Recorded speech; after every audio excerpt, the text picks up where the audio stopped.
Varappetty government technical ഹൈസ്കൂളിന്റെ പുതിയ മന്ദിരം മന്ത്രി പി രാജീവ് ഉദ്ഘാടനം ചെയ്തു. വാരപ്പെട്ടി കുടുംബാരോഗ്യ കേന്ദ്രത്തോടനുബന്ധിച്ച് നിർമ്മിച്ച ഐസൊലേഷൻ സെന്ററിന്റെയും വാരപ്പെട്ടി അഞ്ചൽപ്പെട്ടി റോഡിന്റെയും ഉദ്ഘാടനവും മന്ത്രി നടത്തി. വാരപ്പെട്ടി ഗവൺമെന്റ് ടെക്നിക്കൽ ഹൈസ്കൂളിലെ പുതിയ മന്ദിരം 2 കോടി രൂപ ചെലവഴിച്ചാണ് പൂർത്തീകരിച്ചത്. ഉദ്ഘാടനം മന്ത്രി പി രാജീവ് നിർവഹിച്ചു. ആന്റണി ജോൺ MLA അധ്യക്ഷത വഹിച്ചു.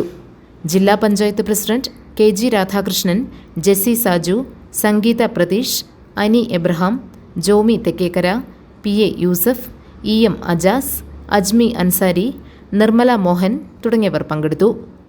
ടെക്നിക്കൽ എഡ്യൂക്കേഷൻ വരുന്ന കുഞ്ഞുങ്ങൾ ശരിയായ രൂപത്തിൽ മുന്നോട്ട് വന്നാൽ അവർ നമ്മുടെ നാടിൻ്റെ വ്യവസായ മേഖലയ്ക്ക് ഒരു പ്രധാനപ്പെട്ട നിക്ഷേപമായി മാറും. കേരളത്തിൻ്റെ കരുത്ത് എന്നുള്ളത് നല്ല ഹൈലി സ്കിൽഡായിട്ട് ഹ്യൂമൻ റിസോഴ്സസ് ആണ്, മാനവ വിഭവശേഷിയാണ്.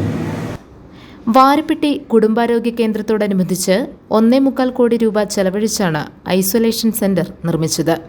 ആന്റണി ജോണിന്റെ അധ്യക്ഷതയിൽ ചേർന്ന ചടങ്ങിൽ മന്ത്രി പി രാജീവ് ഉദ്ഘാടനം നിർവഹിച്ചു.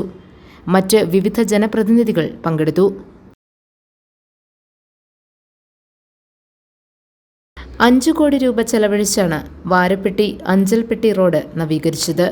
ഉദ്ഘാടനം മന്ത്രി പി രാജീവ് നിർവഹിച്ചു.